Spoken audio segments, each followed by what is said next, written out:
We have the pleasure to welcome Christine Matsuda uh, from the Mauna Kea Observatories. I think, Christine, you will introduce yourself. I want to extend a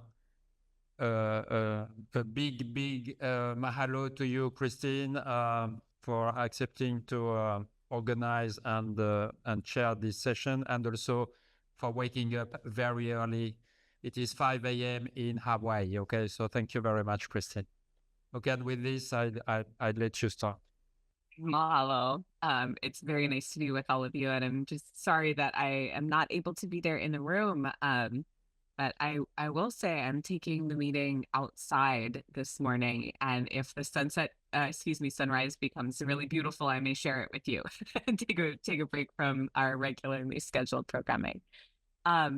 Well, as Jean-Gabriel said, I'm with the Mauna Kea Observatories and have been doing work in and around Mauna Kea issues from a community lens for the past decade now. And it is a tremendous privilege to be in the field somewhat as a guest. I'm not an astronomer or an engineer.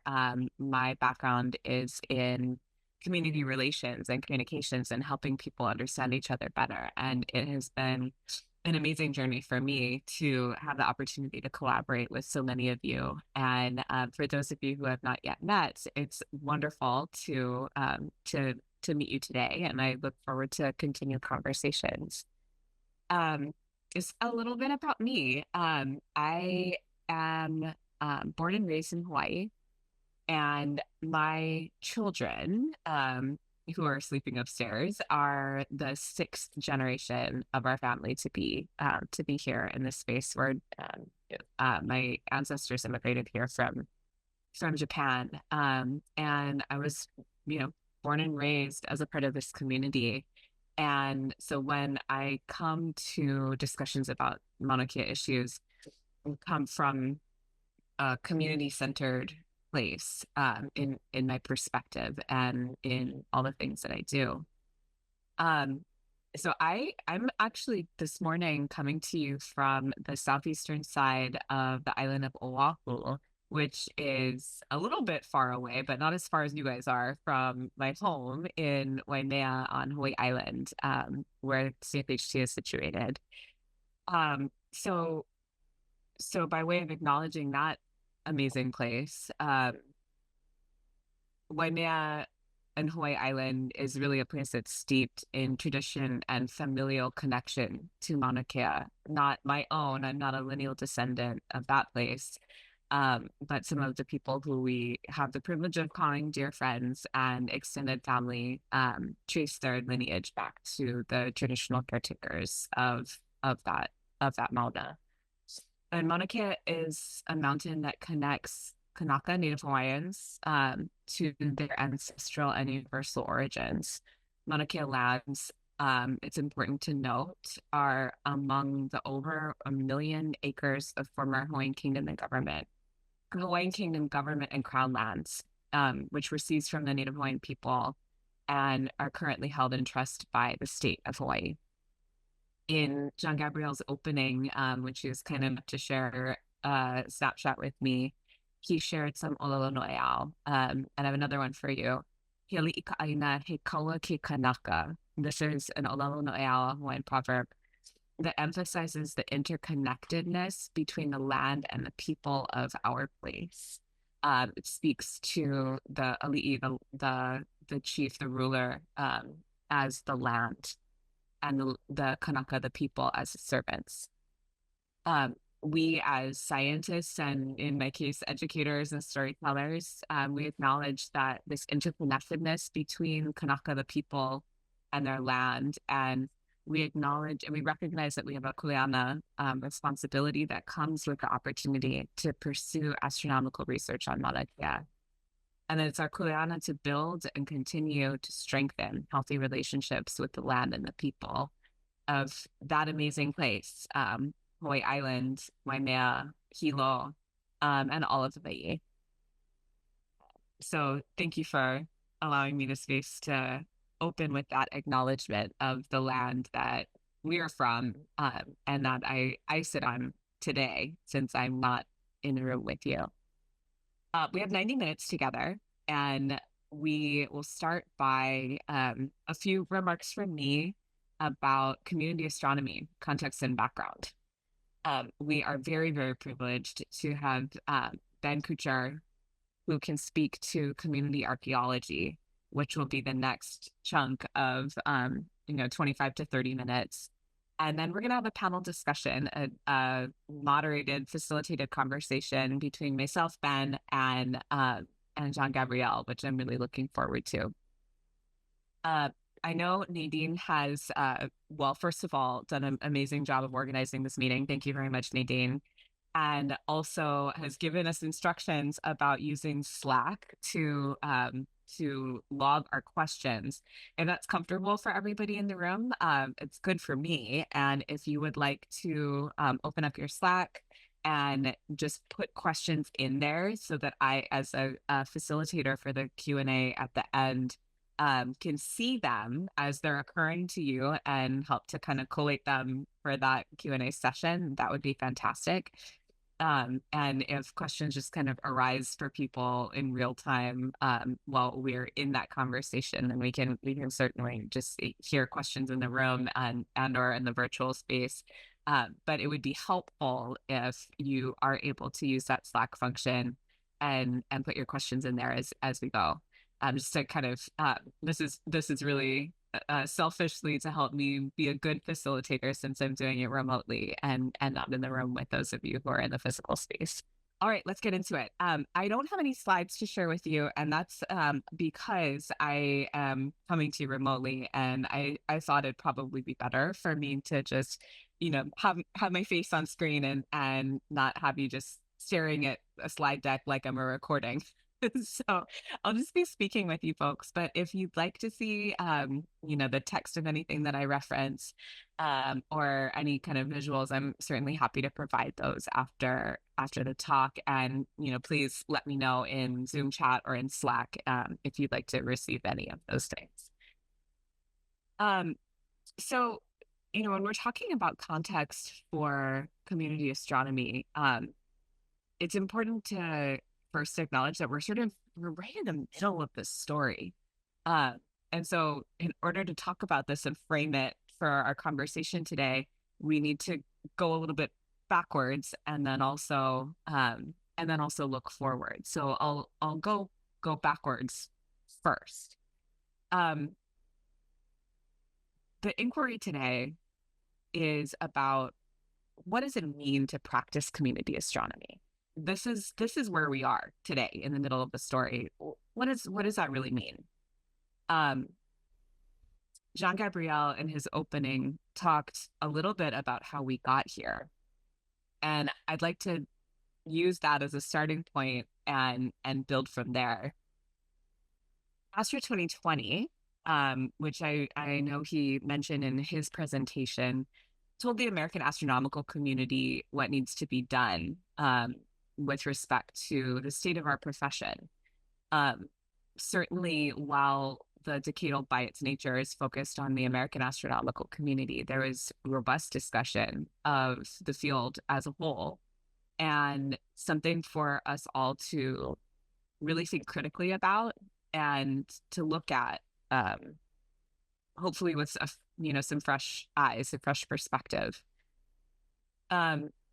It provided a really amazing, to me, detailed analysis of what had led us down the path that we were on in Hawaii by that point.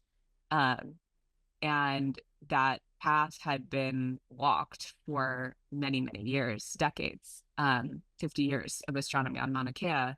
That was a continuation of a legacy that had been built in other places, including on other sacred mountains, as Jean-Gabriel has pointed out. I think it's worth pausing for the grounding of it to actually revisit the text of the Astro 2020 Decadal Survey.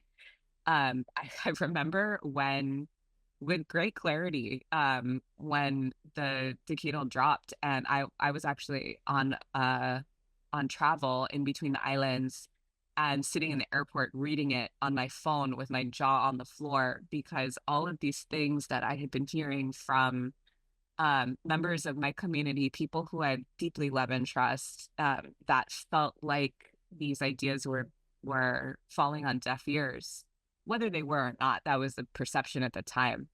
Had made it into a report from the National Academies, and it was a truly remarkable moment. And some of the language that was really amazing.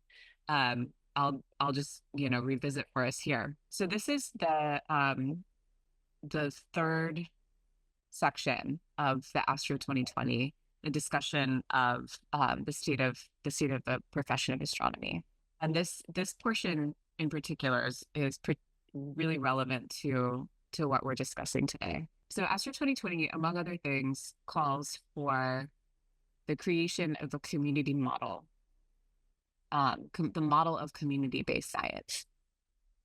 And it specifically, which has to do with why we've invited Ben here, points out community archaeology as a model discipline that we should take a look at. This is section 3.4.1, engagement with local and indigenous communities, the model of community-based science. Much of astronomy is conducted on the ground that is governed by laws regulated by governmental entities, and in many cases regarded as hallowed or revered, with cultural significance. Nowhere do these overlapping concerns manifest themselves more poignantly and pointedly than in the case of lands that have significance for indigenous communities. Engaging with indigenous communities requires deliberate, respectful efforts to consider the many complex factors, both intrinsic and extrinsic, to astronomy, legal and extra-legal, as well as societal histories that span decades or even centuries. The specific case of Mauna Kea is an example that recently has involved tensions and has a long history wrapped up in the formation history and future plans for the Mauna Kea Science Reserve. At the same time, strides have been taken within other scientific disciplines to create even broader community-based models of active, upfront, and sustaining engagement with local and indigenous communities. While there have been efforts in the past decade to increase the economic, cultural, and educational benefits of astronomy facilities for local and indigenous communities, astronomy is not the only scientific discipline to have found itself at odds with the values and needs of local communities impacted by research activities. In the ways that astronomy and astrophysics research often involves literally, quote, breaking ground on sacred land, and involves paradigms for authoritative knowledge that may differ from those of indigenous cultures, astronomy is in many ways similar to the field of archaeology. Archaeology has evolved over time from a harmful past toward professional norms and ethical practices that are more respectful of local cultures, more reflective of the needs of local people, and more empowering of communities. So, coming back to the story, right? We, as a field, with gratitude to the National Academies and the panel that put together that report, were really humbled, I think, by what was reported there and the resonance within so many of our kind of pockets of the astronomical communities who felt like, wow, this reflects a hard truth. Not just this section, but a lot of what was in chapter 3 of the Decadal about, it uses the words abysmal to describe the diversity in our institutions and so on and so forth. Hard truths for us to grapple with and think about where we want to go next. That document also offers a working definition for community astronomy that we can reference. And I'm happy to spend a little bit more time on that if folks are curious. But it basically gives us a roadmap and some instructions, including seeking counsel from colleagues in other fields who have grappled with some of these questions as well. The controversy on Mauna Kea brought us as a field to this inflection point. And that controversy, which those of us who are based in Hawaii kind of really live through on a day-to-day basis, it created the kind of crisis that allowed us all to say, okay, we can toss out everything we thought we knew about how the solution would be made and open ourselves to new possibilities. Of course, what I'm talking about is the slides that Jean-Gabriel showed that trace the genealogy of the legal framework that we live that we're living through the kind of birth of today, which was, just as a refresher, right? The massive protests and mobilization of activists on Mauna Kea in 2019 led our state legislature, specifically one, particularly courageous and was, prior to this, perceived as pretty conservative leader in our House of Representatives, to convene a working group that was mixed, right? It was made up of Hawaiian community leaders, activists, Cuby, astronomy representatives, and others, created a report upon which a bill was based that, to sort of all of our amazement and frankly surprise, passed in its first session at the Hawaii State Legislature and became law as Act 255, creating the Mauna Kea Stewardship and Oversight Authority. And that Stewardship and Oversight Authority is now in the process of taking over governance of Mauna Kea. Pretty radical changes in a relatively short span of time, and a pretty amazing thing. In parallel, this has all catalyzed really robust national and international conversations, which I've been privileged to be a part of and in some spaces lead, specifically in the context of meetings like this, and which include AAS, and most recently, actually, at Jean-Gabriel's invitation, I was able to attend SPIE as well and be in space, particularly with engineers who we hadn't spent that much time with, in the conversation about community astronomy models and how we need to think about going about these things differently, not just in Hawaii, but really offering the lessons that have been so hard won for us in our community here to other places where these problems may be percolating a little bit below the surface and not at the level of kind of explosive activism that we've had in Hawaii, but nevertheless are there and need to be acknowledged. And really the lesson that we offer is, how might we think about changing our relationship with the communities that we are surrounded by and are a part of, to avoid the kind of strife and conflict and pain that we've experienced as a community, being torn apart in Hawaii Island over the course of the last decade. Along the way, we've found gravity in the idea of mutuality, and I'll talk about that a little bit. The community model of astronomy and the idea of mutuality and mutual stewardship really kind of go hand in hand. What we're talking about when we use the term mutuality is a sort of reciprocity. We can think of mutual respect, but also mutual responsibility when we're talking about our approach to how we are in relationship with each other in broader community spaces, as well as how we approach our responsibility to the natural environment of these mountains, these sacred spaces, or at least, special or spiritual spaces, depending on how you want to call it, where we practice science. There's actually a great short paper from someone who has been instrumental in shaping this conversation alongside us, Norma Wong, about mutuality, that is a wonderful primer on kind of what we mean when we use that word and how to understand the concept. And that's one of these resources that I'm happy to share with folks following the talk if anyone is interested. So where are we now? There are a couple of tricky factors that we are negotiating as the situation continues to evolve. In the last several months since the inauguration of the current presidential administration, we've had huge shocks to the system, creating instability and uncertainty for our institutions that are situated within and or funded by the American government. And one of the most impactful shifts for the work that we're talking about here in the community astronomy space is that we had relied for a while now on the framework of DEI as a kind of convenient home for where we would house these conversations about being in better relationships with each other and with the communities we're a part of.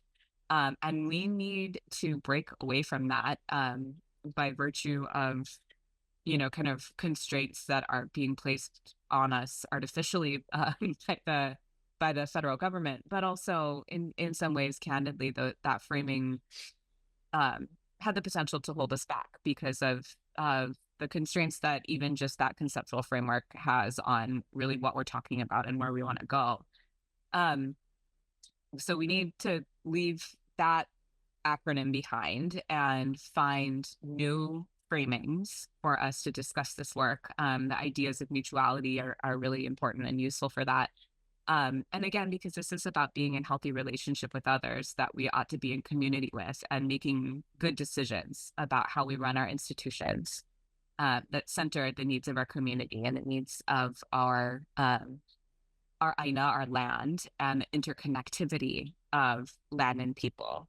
I'll pause for a parenthetical on that. When we talk about community in the context of my work, we use this word community interchangeably in lots of different settings, and I think it's important to define the term, right? When I'm talking about community, it's within the context of the kind of indigenous framing of, well, like, yes, we're talking about people, but people and beings are inclusive, right, of our natural environment because we humans are part of our natural environment. And the Alelo that I shared earlier, part of the sort of like deeper meaning of the metaphor is reminding us of the interconnectivity, right, between Aina and people and humans, because we are all part of community together. So when I talk about mutuality and community astronomy models, my kind of baked in assumption when I'm using the word community is that we are caring for and centering the needs of Aina and people together, because that is what makes community. So, okay, parenthetical concluded. So where are we trying to go? We have to look toward a far horizon beyond the immediacy of short-term problems. And that's the only way we'll be able to navigate with a steady hand. The 7 generations principle is really useful in this regard. And we think not just about what we need to do in the next funding cycle or the next presidential administration, but throw out generations into the future with our gaze so that we can look to that farther horizon. And if we need to zig, we can zig. If we need to zag, we can zag, but make sure that we're staying on course for that farther horizon, generations in the future, and making decisions based on that so that we don't lose our way. We can all participate in imagining what that future horizon is so that we know where we're headed, right? We imagine what it would feel like, look like, sound like to be in that kind of right relationship with our community. And that's the grounding that we use to navigate for our choices of how we want to run our institutions. What are the decisions that we need to make for how we can have that kind of sustainability, the sustainability for our institutions and not just the buildings or the particular kind of legal frameworks that we operate within, but the field of astronomy and the strength of the communities that we are a part of for that to persist into the future. And how will we get there? This will take sustained, and this is important, personal effort. All of this is about human connection. This isn't something that we can write down on a piece of paper and expect it to manifest or delegate responsibility for. And this is something that, I've really been very, I'm not even sure the word is pleased, but gratified, I think, to see the way in which Jean-Gabriel and his staff have continually, year over year, spent so much time personally doing things like mentoring children in the local school communities and having hard conversations with people who have different perspectives but still are members of our community and deserve the respect of listening and understanding with an open heart. That's what I mean by the sustained personal effort toward human connection. And this is generational work, which means that we must build with that intergenerational mindset. And we're going to come back to this in the Q&A. And as the decadal told us in no uncertain terms, very clear instructions, we need to listen to our colleagues from other fields.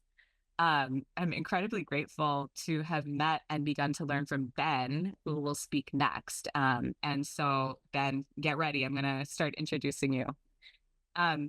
So as we talked about, right, one of the specific recommendations from the Committee on the Status of the Profession from Astro 2020 was to seek collaboration with colleagues in other disciplines. And as you heard in the excerpt that I read out, they talk specifically about archaeology,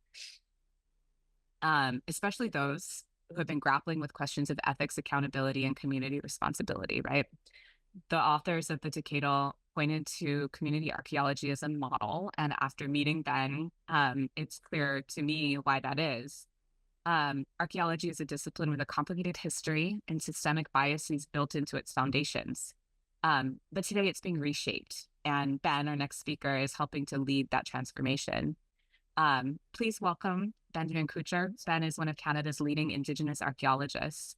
Based at the University of Alberta, he is a researcher, educator, and chair of the Canadian Archaeological Association's Indigenous Issues Committee, where he works to advance reconciliation and systemic change in the field.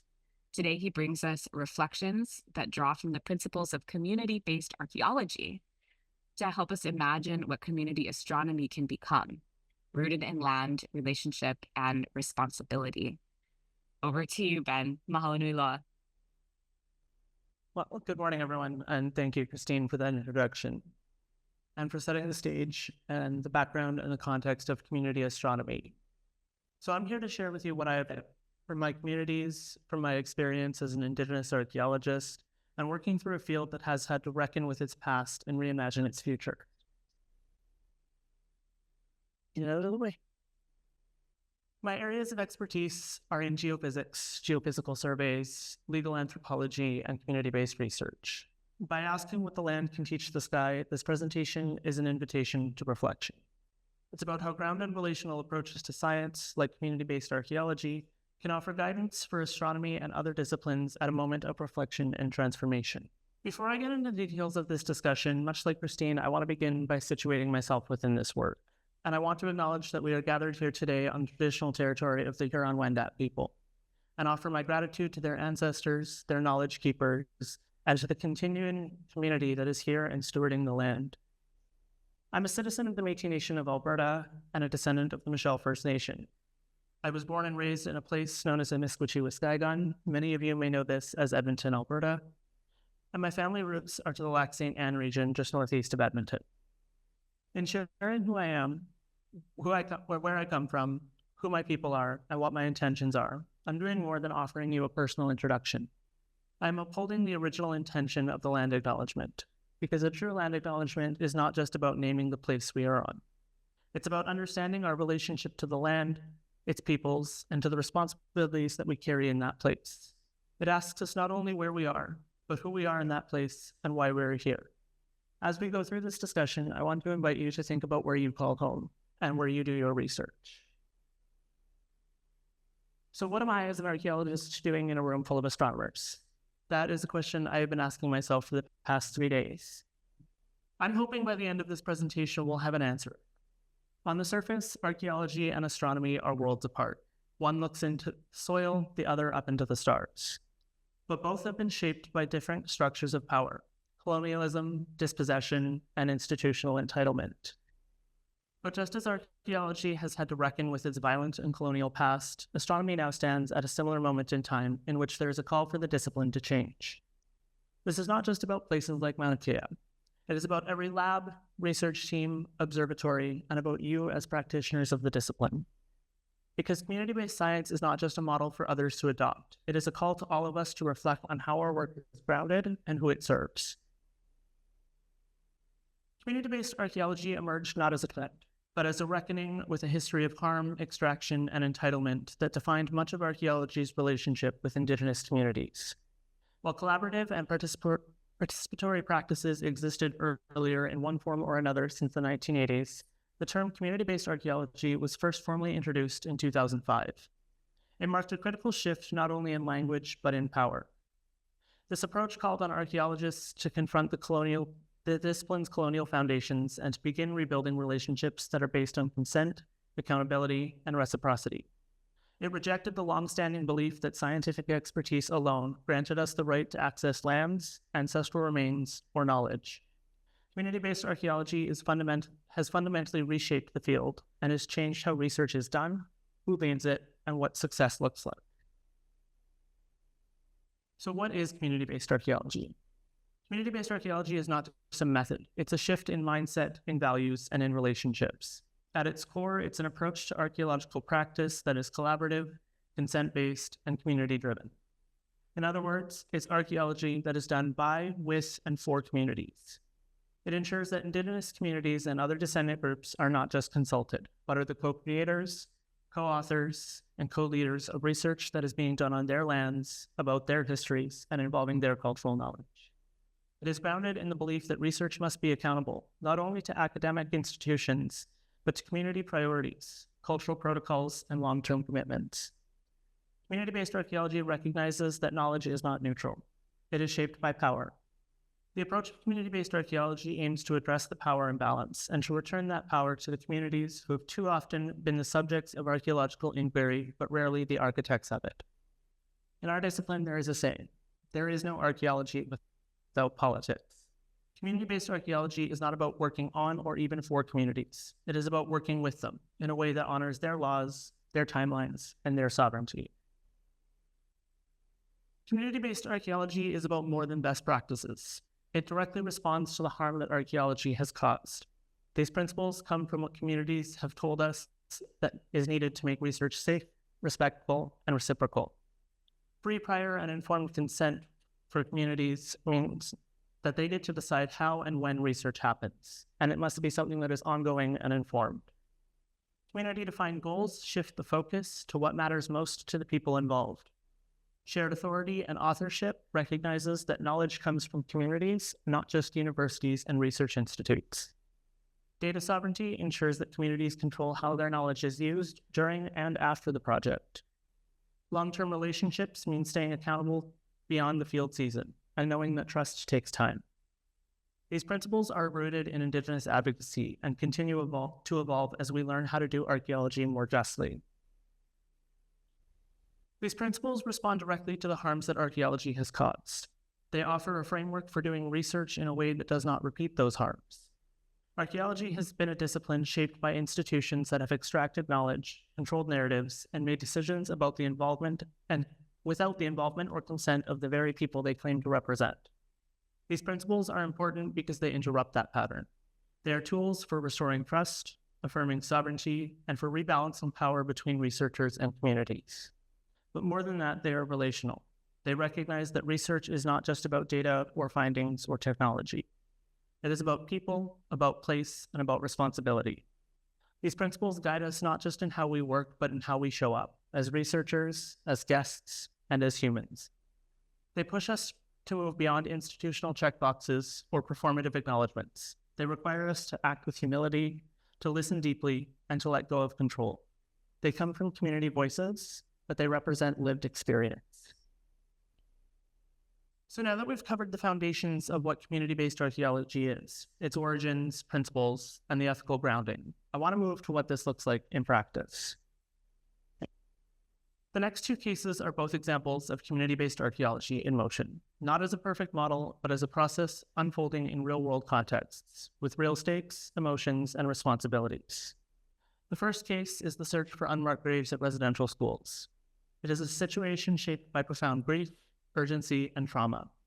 It is a space where archaeological tools are used, but where cultural protocol, ceremony, and survivor leadership remain at the forefront. It demonstrates what can go wrong when timelines and media attention override community direction, and represents what is possible when communities take the lead.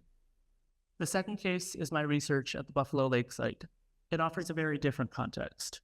It tells a story of slow and steady relationship building, of archaeological interpretation that is guided by oral history and Métis cultural practice. It shows what can happen when trust is prioritized and when research becomes an extension of community goals, not academic ones. And it's very fitting that I'm starting with this example, because 4 years ago yesterday, in 2021, the discipline of archaeology and the practice of community-based research was fundamentally changed. The announcement of 215 potential unmarked graves in British Columbia at the former site of the Kamloops Indian Residential School captured national attention. While this news was a shock to many Canadians, it was not a revelation to Indigenous communities. Archaeology was thrust into the spotlight, and for many communities, it became a necessary tool, not to discover, but to document, support, and affirm what was already known. But that visibility brought pressure. Institutions and the public demanded fast results and media access, and it was often at the expense of community process, protocol, and healings. What we saw was a change in how archaeological tools were being used, and specifically ground-penetrating radar. It provided physical evidence to support the truth that Indigenous peoples had already carried. Since this, similar searches have been launched across the country, and these investigations are not just scientific. They are ceremonial, they are trauma-informed, and they are sacred. This particular example demonstrates how the discipline of archaeology was again called to change. And what we have learned is that what has worked best is when the communities lead from the beginning. When communities are in control of the process, setting the terms, defining the goals, guiding the timelines. Archaeology becomes a powerful tool of support. What has also worked is when we as researchers acknowledge the privilege that comes with our positions and understand our role. We are not as leaders or as spokespeople. We are invited guests under Indigenous direction. The most ethical projects in these contexts have been the ones where archaeologists have listened first and acted only when asked. But there have been serious missteps. In some cases, external timelines, media pressure, public attention, and institutional urgency have overridden community readiness. It has led to rushed releases of information, sensationalism, and in some cases, re-traumatization. The Kamloops example is a reflection of this, where the announcements were made without the full consent or where findings were taken out of context. This undermined trust, caused harm to families and communities who were already carrying this deep grief. This case reminds us that science cannot lead in these spaces. It must follow. The work must be ceremonial, trauma-informed, and built on consent and relationship, because without that, even the most well-intentioned research can cause harm. Now I want to shift to an example that is a little more personal. The Buffalo Lake Métis site located in southeastern Alberta. This second case brings us to a different kind of community-based archaeology, one that is not rooted in urgency or in trauma, but in cultural continuity, care, and relationship. This project began not with a research question, but with conversations with elders, knowledge holders, and with community members who wanted their stories and traditions to be respected and preserved through archaeology, not disrupted by it. Rather than imposing an academic framework, the Buffalo Lake site is guided by Métis law, protocol, and worldview. We focus on beadwork, trade items, cultural materials, not just as artifacts, but as expressions of identity, kinship, and artistry. This research is not done on behalf of the community, it is done with and for the community. Buffalo Lake Project is an example of community-based archaeology, not just as an approach, but as a commitment. My work has been guided from the beginning by the core principles of community-based archaeology: consent, relationship, cultural protocol, and community-defined goals. What has worked here is the deliberate centering of Indigenous knowledge systems. The research questions were not imposed. They emerged from conversations with community members and were shaped by of the assemblage. Decisions about what is recorded, how it is shared, and where it is housed have been made in consultation with the community. Nothing is analyzed or published without a full conversation and consent. Cultural protocol has been present throughout the work, from the pace of the engagement to the way the findings were communicated, and there's been a deep respect for relational ethics, the understanding that knowledge comes with responsibility. The challenges, though, in this case, are of a different kind. They are not rushed by public attention, but instead by institutional timelines, funding expectations, and academic deliverables that don't always align with the slow, trust-based work that community-based research requires, and this is an ongoing tension. What Buffalo Lake demonstrates is that when community-based principles are upheld, not just spoken about, but embedded in every stage, archaeology becomes something more than a tool of inquiry. It becomes a process of cultural resurgence, relationship renewal, and nationhood in practice. It moves beyond research for the sake of knowledge, and instead uses the tools of the discipline to serve the people who live in the area where the work is being done. Community-based archaeology is not a destination. It is a continuing learning process. It asks us to unlearn, to listen, and to shift our practices in response to what communities are telling us. And the truth is, we're still learning. Every project, every relationship, every mistake or breakthrough has taught us something about what ethical, community-centered research actually requires. Community-based research is not theoretical. It is a lived practice. I want to emphasize that there is no single blueprint. Community-based work must be grounded in the specific needs, laws, values, and protocols of each community you are working with. That means letting go of universal models and embracing local, culturally specific processes. What is clear, though, is that having this approach has a fundamental impact on the field of archaeology. It's not just changing how we conduct research, it is changing the types of questions we ask, the outcomes we prioritize, and the very purpose of our work. We see this most clearly in the growing movement around repatriation, both of ancestral remains and of artifacts. Community-based archaeology does not treat repatriation as an afterthought or a legal obligation. It is a moral imperative, something that is embedded within the research itself. It is also expanding the definition of heritage, not just to include what is hosted in museums, but what is held in story, in ceremony, in language, and in land. The future of archaeology is being shaped by these conversations, by the recognition that accountability is not an add-on to science, but a foundation. That relationship, not removal, must guide our work. And perhaps most importantly, that this isn't just about archaeology anymore. The lessons, the ones rooted in trust, consent, and care, are relevant for any discipline that touches Indigenous life, land, knowledge, and this includes astronomy. These case studies have shown us that community-based archaeology is not just a theory. It's a living practice that is shaped by care, consent, and accountability.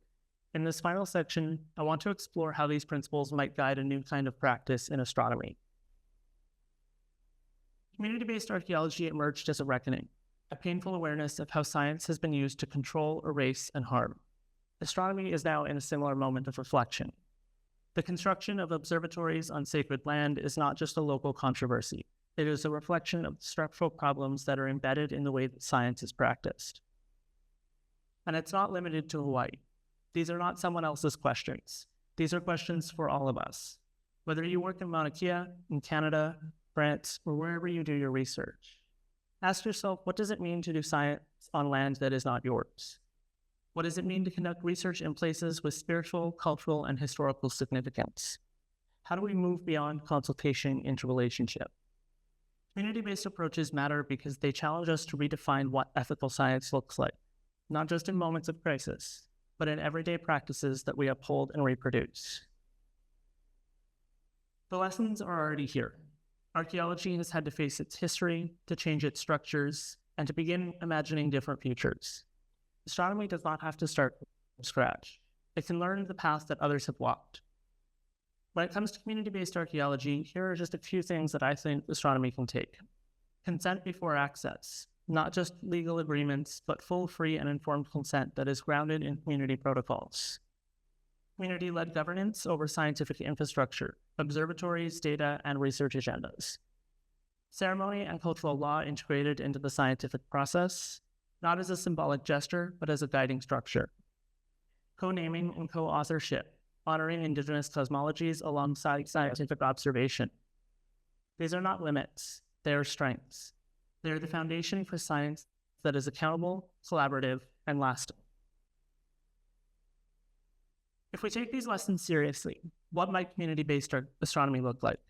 From my experience and expertise as an archaeologist, community-based astronomy would do the following things.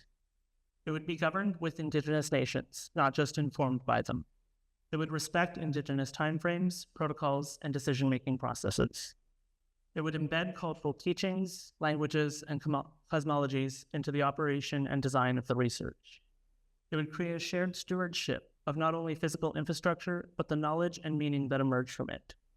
And it would treat skywatching not just as science, but as a relational practice, as an act of witnessing, listening, and responsibility. And perhaps most importantly, it would be a standard practice, not just when controversy forces it.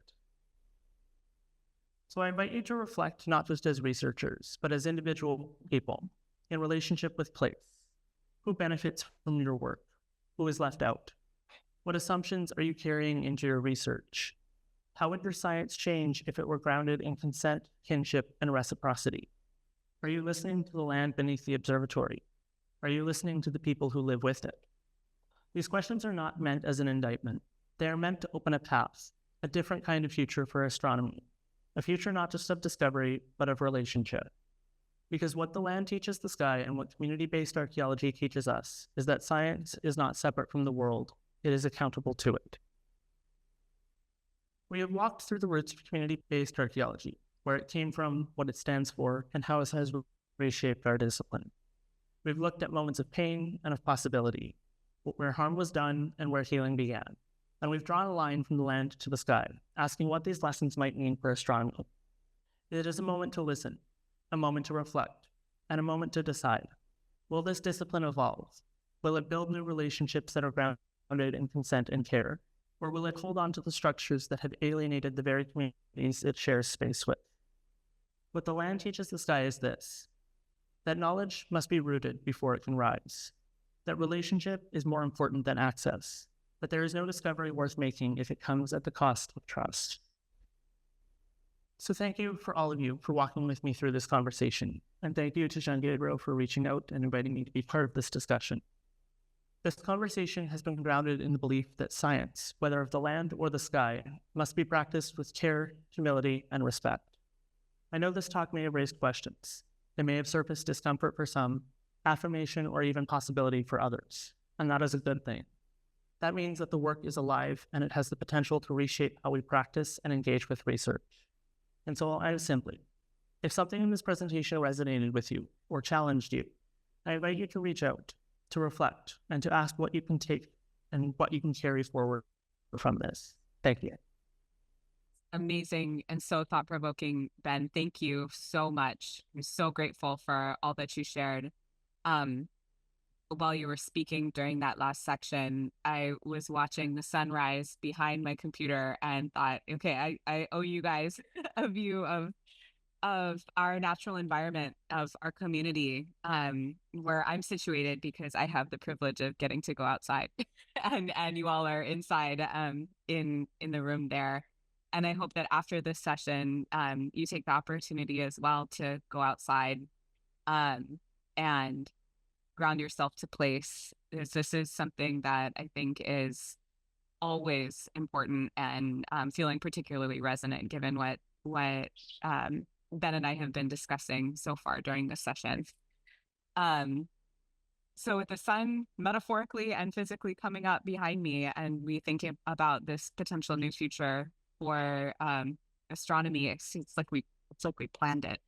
I want to start into some discussion with Ben and Jean-Gabriel about what we're contemplating now, having heard this context, very, very thought-provoking, both from the astronomy lens, through the experience of Mauna Kea and Hawaii, as well as Ben's work in his field.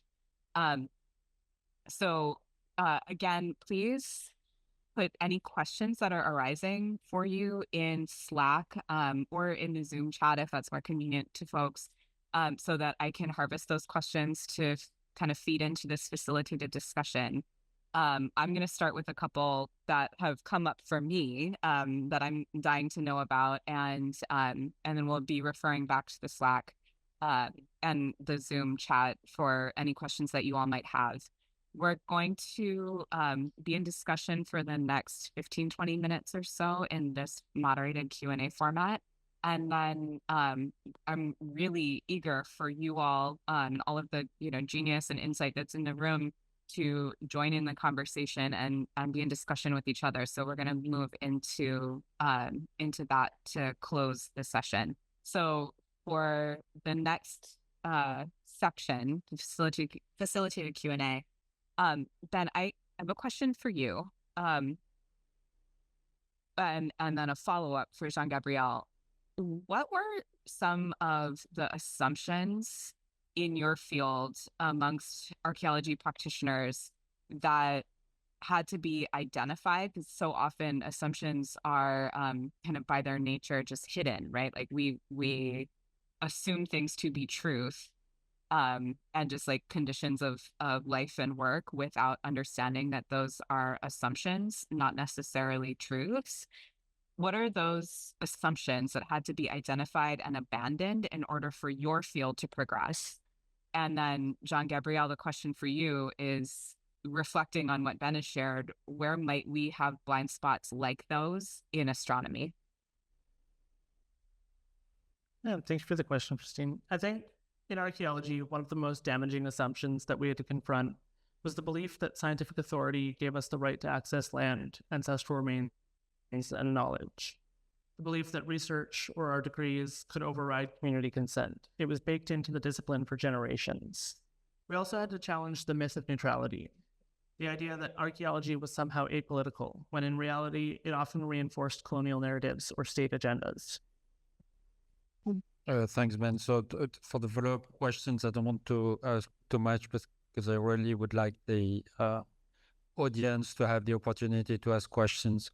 Maybe I would just mention, to me, the main blind spot is what I have experienced, not even in how I just with my own family. Okay, my children don't know a thing about astronomy. Okay, and they can't recognize a planet in the sky. Okay, and to me, it was an experience. Okay, and it was certainly one of my main blind spots that I thought that, as a scientist, believing in the power of science, etc., that everybody should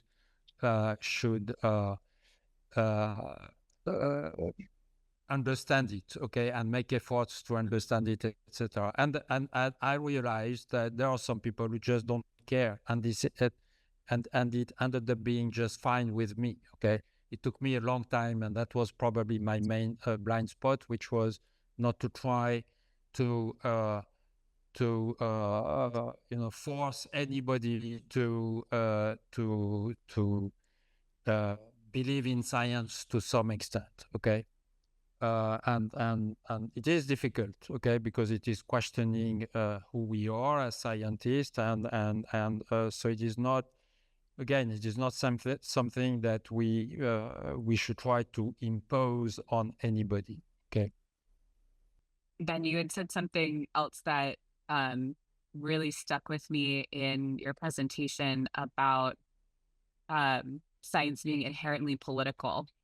That's also something that I think runs against the grain of what a lot of us are taught coming up in school about scientific research. But that really rings true for me as a non-scientist who has peered into this and other fields from the context of community relationships. And that's also a powerful one that you shared that I want to reintroduce into the mix here in this kind of discussion about baked-in assumptions. Okay, so another question to draw out a little bit of the kind of actionable items that you were pointing out at the end of your talk, Ben. And then Jean-Gabriel, I think you may want me to put up a slide to help you answer this one that you mentioned to me earlier. what action is necessary in the field of archaeology to prevent backsliding? You spoke about the history that had gotten us and the assumptions baked in that had gotten us to where we had been in the field of archaeology prior to the movement that you're a part of. And so often, right, these kinds of things have institutional or psychological inertia and kind of want to slide back. What actions should we be taking in your field to prevent that backsliding, and what are the parallels that we can identify in astronomy? So that's another two-part for both of you. Yeah, thank you. I think when we're looking at preventing backsliding in archaeology, it's about embedding the accountability into the structures of the discipline.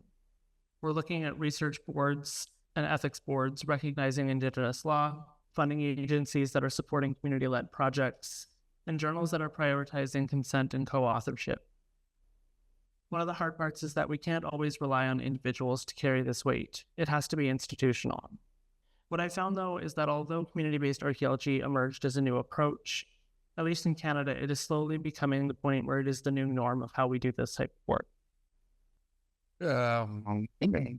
So to me, the backsliding is with science as a whole. We know that science is under attack. So to me, backsliding has already started. So the way I look at it, as far as we are concerned in astronomy, to me, engaging into community astronomy, engaging into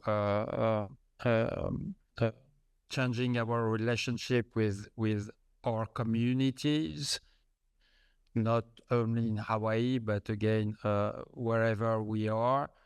To me, this is the first step towards trying to regain trust in the general population. Okay, so this is, I see really the community astronomy in Hawaii as just one, maybe the easiest step to engage more with all the communities and with the general public, and not just in terms of outreach. Okay, we'll always go back to this because this is the natural tendency, which is again to try to promote what we do, because we are all, of course, very proud of what we do, and we believe in what we do. But there is, we need to do more than that. Okay, we need to go to the communities by also trying to understand the communities we interact with. Okay, and this is the in-reach versus the outreach.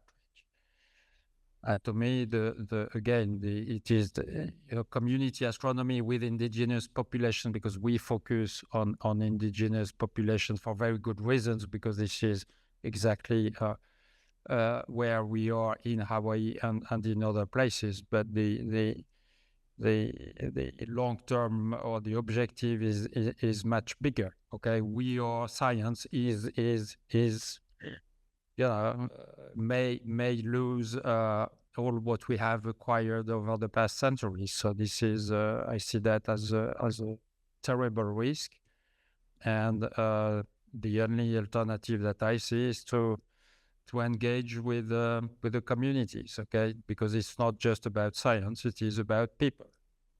There are some really, really good questions that are coming in via Slack. So I'm going to ask our two speakers to do lightning style responses to these to make sure we have time to get into some of the questions that we have for all of the participants. And I will also just say, please continue asking the questions, everyone, so that we can follow up with you. This is just the beginning of a conversation, or I guess, as I said in my presentation, the middle of the story. So there's so much more to discuss, and we would love to continue this discussion with all of you. So we can continue harvesting those questions if you've got them, and answer later via the Slack channel or via email to keep the ball rolling, because by no means do we want to close off questions. We want this discussion to continue through the lunch hour and into the future, even beyond the meeting.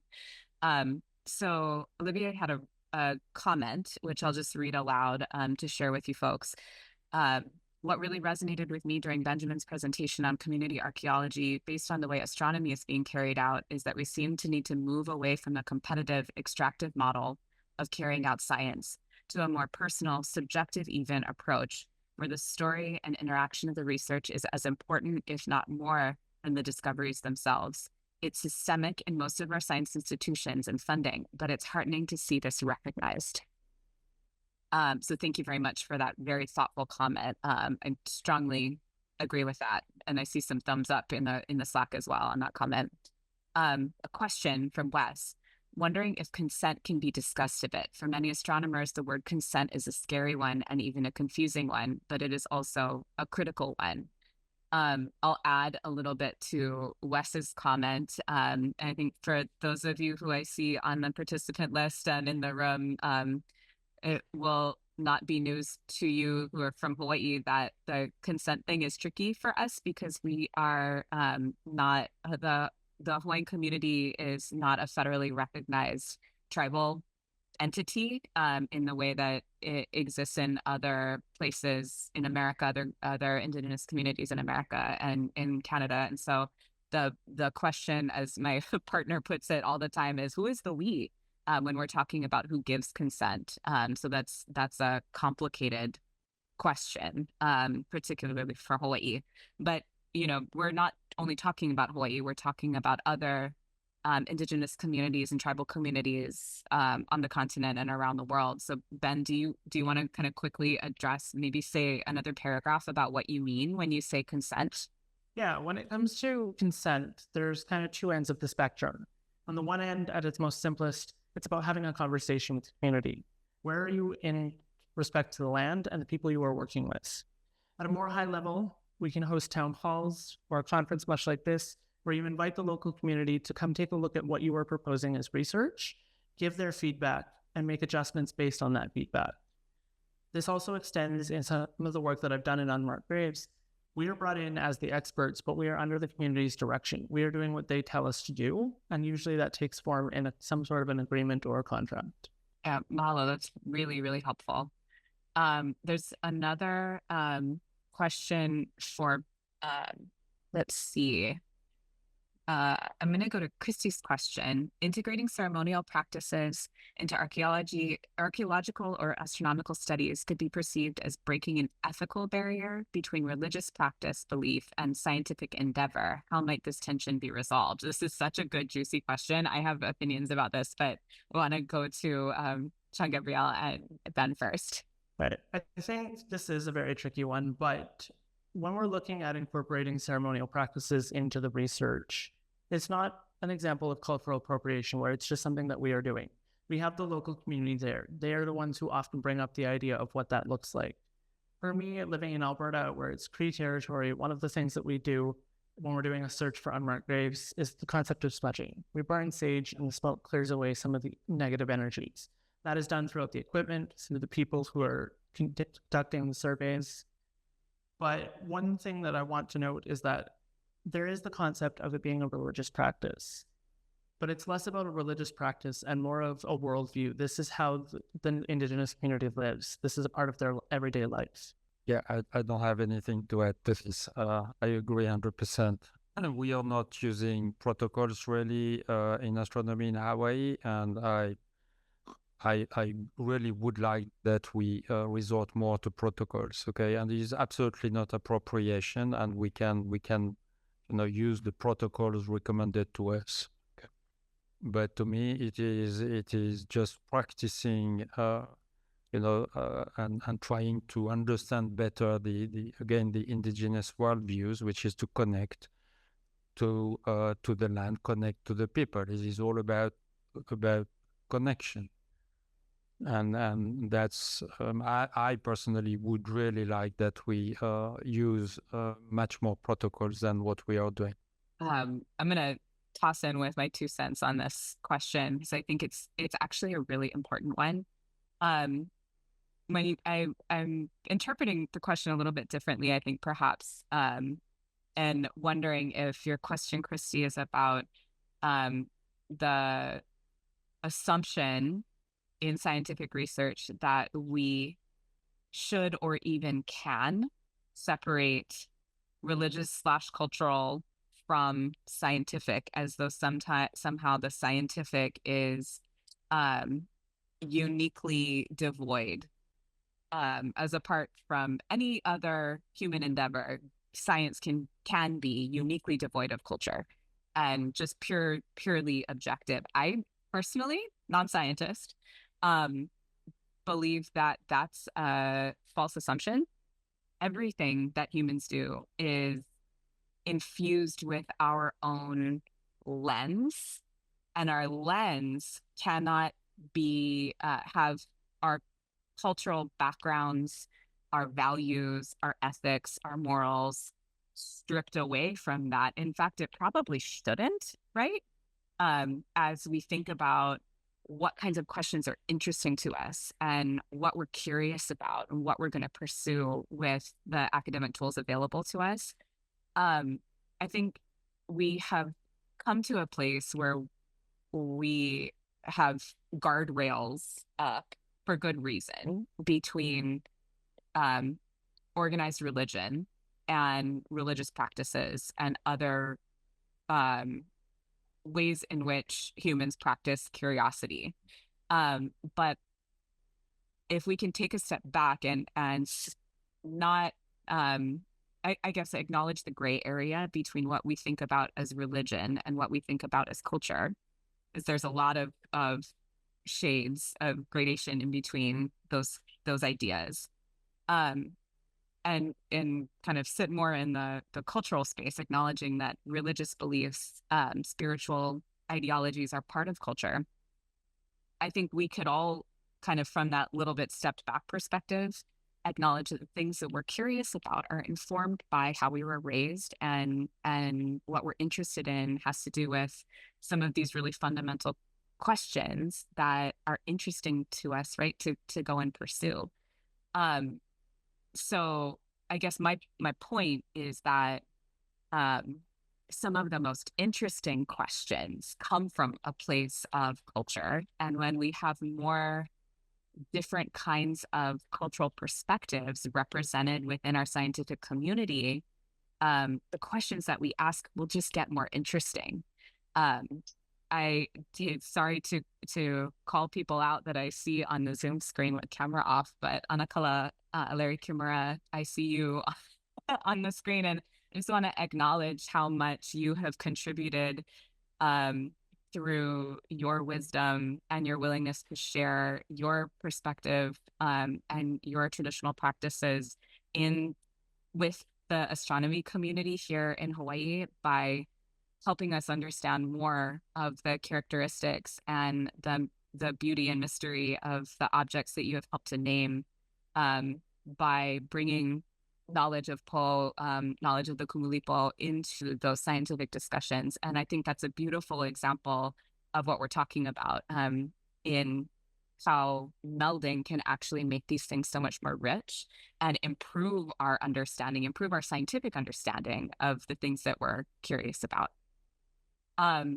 Okay, so with that, I want to go back to a question that was added into, now I've lost track of where it was. It was one of the chats about first steps. So I'm going to put up a slide that I believe was shown in Jean-Gabriel's opening, but maybe not spent a ton of time on. I'm going to put that up on screen share while I ask you guys, introduce this next question. So here is the slide. What can you do? The second bullet point. Administrative and technical staff, teachers, astronomers, managers. I think this is was prepared in anticipation of that good question. What are some first steps that people can take within their institutions? There are some very specific, actionable items here that are a good starting point. So please, take a picture or a screenshot of this before I pull it down and kind of move us into this next section, where we're going to ask you all to be in conversation with each other. You folks are, it looks like in the room, seated around round tables and groups, which is perfect. So stay right where you are with the people that you are seated with. And Jean-Gabriel and Ben, if you folks want to go join any of those tables to help facilitate or participate in those discussions, please feel free. I want to frame this next set of questions for you all in the context of what I was talking about. And this is generational shift that requires a generational mindset.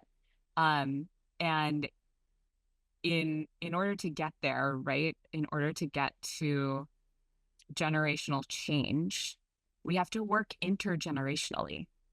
So a lot of those items that that were on the slide that Jean-Gabriel prepared that I just shared are about you, right, as an individual, educating yourself, and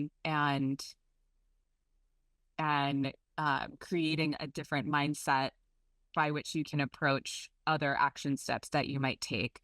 And right, the other part of this generational work is working with future generations, setting ourselves up for engagement and productive recurring progress year on year, decade on decade, as people come to replace us, and what kind of mentorship and opportunities we can provide to them, and what we might learn from them with the perspectives they hold that we do not, right?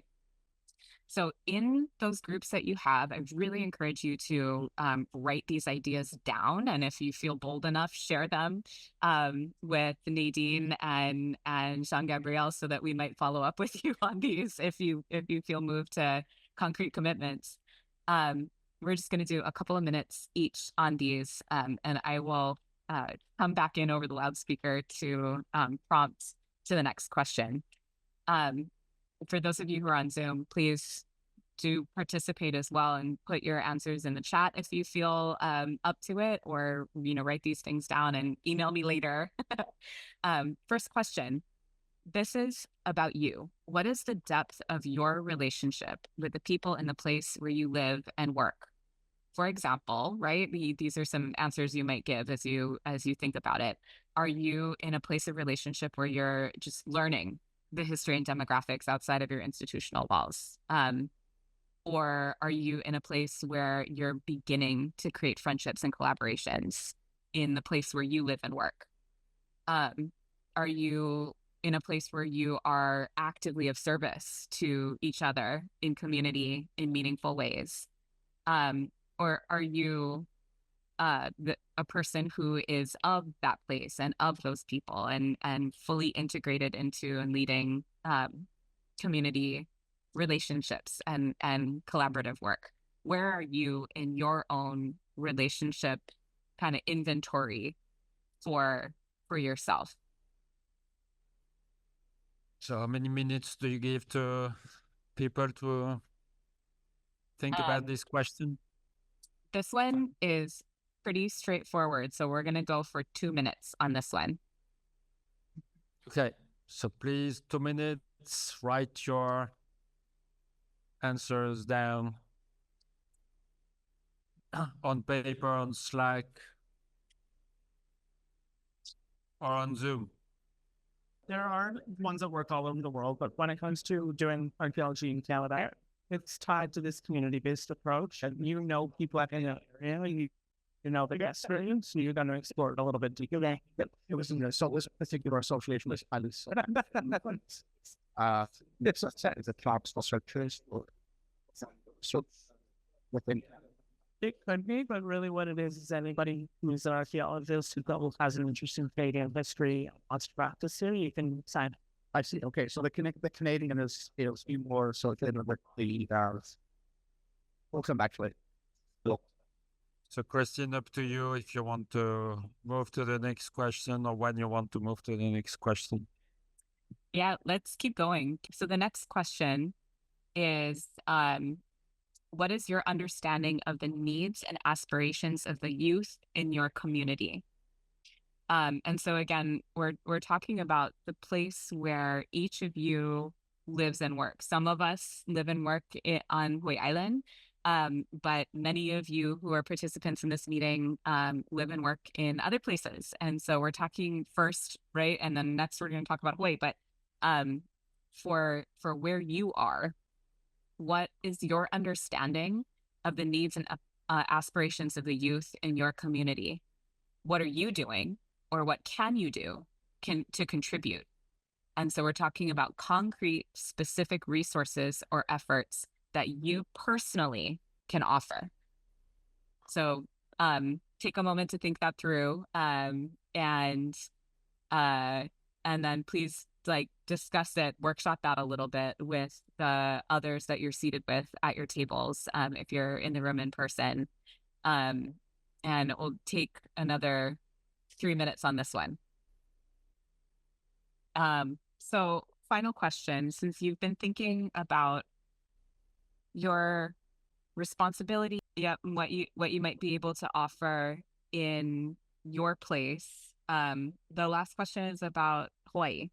As people look kuleana to Hawaii because you're CFHT users, whether you live there or not, you interact with CFHT as a part of your work, and therefore, I think we are making an assertion here that you have responsibility to the place where CFHT is situated in the Waimea community, and with respect to presence on Mauna Kea, which extends to Hawaii Island, right? And possibly even all of Hawaii.